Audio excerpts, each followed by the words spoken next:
Okay, here's a look at the market through the eyes of emini day trader for Friday, August the 19th, 2011. And these are the market profiles that we're looking at. We like to use the market profiles to gauge what we believe to be the condition of the market is, or in other words, what phase of the auction cycle the market is currently in. And the profiles here, this is today's profile right here. This is what occurred yesterday. And the one in the middle here is, of course, what occurred overnight. So going into today, we were still looking in the 48 area, and then 51 as resistance. Overnight, the market reached 45, and in the regular trading hours, it got up to 53 and change, I believe it was. So basically, that resistance area held quite nicely. Our major support area was down here at 21. So overnight, the market did reach down to 1750, and we reached 19 in the regular trading hours. So basically traded within those two main areas of support and resistance that we were mentioning. So nothing really has changed, although certainly the market, I believe, is still heading down, and we're still going to use those same levels to help us gauge the relative strength and weakness of the market going into trade on Sunday evening and then Monday. If the market can hold below 21, we believe that's quite important. And then the next test would be down to 12 and lower.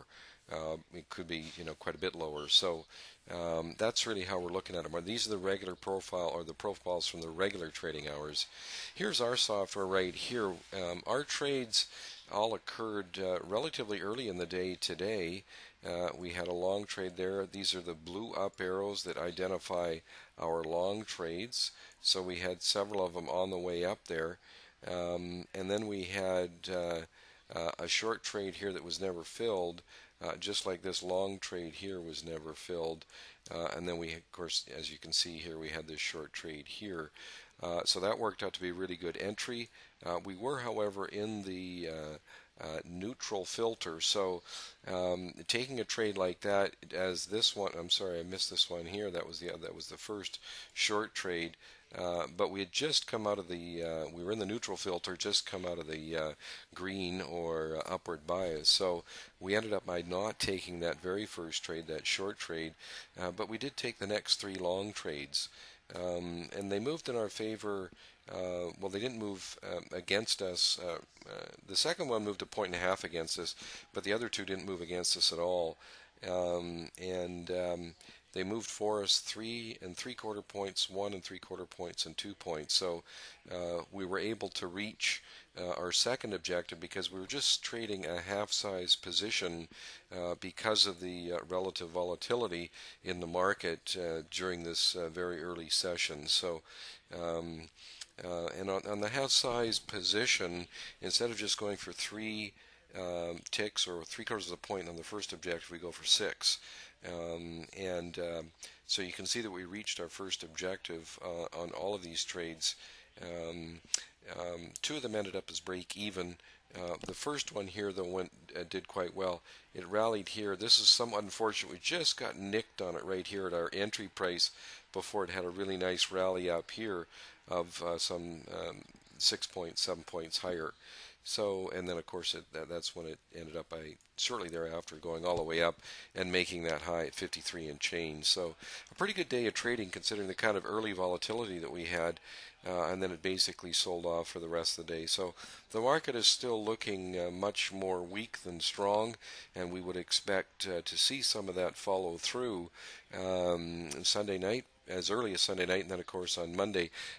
However, until it really holds below 21, we're still, we're still of the view that 21 could hold. It still is possible. It doesn't look as likely at this point, but then again, there's some news. Who knows what news will come out in the overnight session Sunday evening? There could very well happen something in Asia and Europe in particular that could perhaps start to send this market higher.